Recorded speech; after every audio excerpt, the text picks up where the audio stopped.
Hey folks, Instinct Survivalist coming to you again with a 2-Tip Tuesday.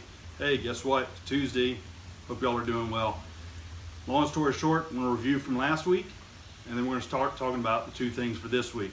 Last week we talked about the importance of a notebook and the importance of a knife. Hopefully you've got your notebooks ready, and I'm going to give you two more tips for this week. All right, so stay tuned. We'll hone in on what we got, and we'll go from there. Okay, so the first one is cotton. Now, I know you've heard the story, heard the saying, cotton kills, but we also believe that cotton saves. And what do I mean by that? Well, first and foremost, one of the suggestions that was given in last week's comments was stop the bleeding, right? You need something to stop the bleeding, whether it is a cut, a scrape, or what have you, maybe something a little more severe. You can use it as a tourniquet. The list goes on. That's stopping the bleeding. Secondly, you can use it for char cloth. I can tear up some of that because it is 100% cotton.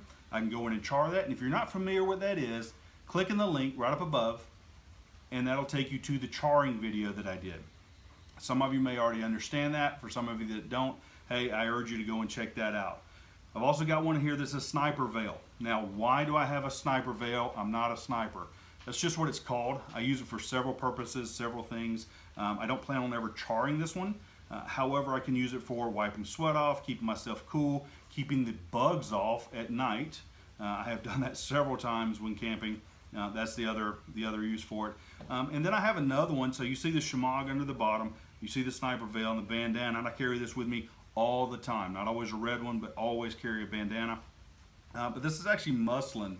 I think that's how you pronounce it. It's M-U-S-L-I-N, Nevada, N. And it's a 100% cotton cloth as well. What it is, it's a lot thinner, a lot lighter, and this right here is roughly about a 4x4 sheet.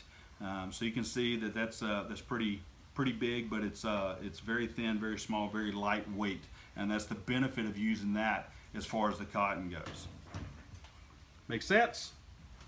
The second thing that we're going to talk about is, what's my other tip? Some of you already were there, some of you already saw it, some of you are already looking at the fire steel here and the magnesium block here. Starting a fire, something to start a fire with. Now, again, always in my pocket is a Bic lighter.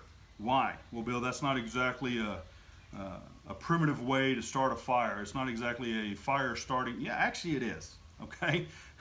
I understand how to use all of these. I know how to use all of these other things, but in an emergency situation, I want to make sure that I have fire. So a thumb drill, if you will, being able to go in and start a fire, and I make sure that I have one. I make sure that I use Bic. Not that I'm a Bic fanatic or a Bic spokesperson. I do make sure I do that because of the way they act in different types of weather. You can use a magnesium block. This magnesium block, you scrape off magnesium so that you start building up your tinder, and then you strike the ferro rod. Some of them come with a striker, some of them do not. You can use a knife for that if you want to. And then you see I've got another ferro rod with a striker. This one's from Hot Ash. Here's one that I carry with me when I go out of town. And yes, I have been stopped in several government buildings that said, "What is that?" And after explaining, they let me through. So what this is Exotact. I always forget how to say it or whatever. But actually it just folds up real nice and neat. And the benefit of that is now I've got this with me, nice, small, compact, and again, assured of fire. I can also go in and use it as I need to, when I need to, without having to worry about it, and I can keep it on a lanyard, right? Let's go a little bit further back. These are some of the newer, modern fire starting methods. Let's start with some older ones, right? Magnifying glass. Why? Sunlight. Now, some of you have seen my solar video where I actually light a fire in 3 different methods. Now, that being one of them. It's the jute twine one, by the way. That being one of them is through a magnifying glass. And it's just like burning ants when you're a kid. Yeah, okay, go ahead and send me the hate mail and hate comments. But use magnifying glass to start fires. Another one is flint and steel. Okay, now I carry this Hudson Bay kit. I do carry the flint and steel. I carry jute twine. I carry chaga, and I carry fat wood in here as well to make sure that I have me a fire. So that's kind of another thing to look at, is this is my fire kit when I go camping. This is my fire kit every day. This is my fire kit when I'm traveling.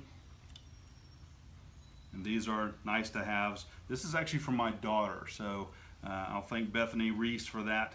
She was very gracious enough to give me hers as opposed to me going and trying to find mine. I knew she could locate hers fairly easy.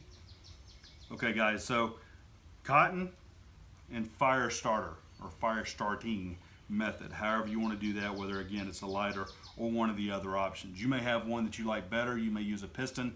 I would love to try out a piston. Haven't ever done that. Maybe one day I will. But you may have another method that you use or prefer. All right, so there you go. 2 tips for this week are cotton or cloth and a fire starter. Hey y'all, thanks for watching. Thanks for everything you do.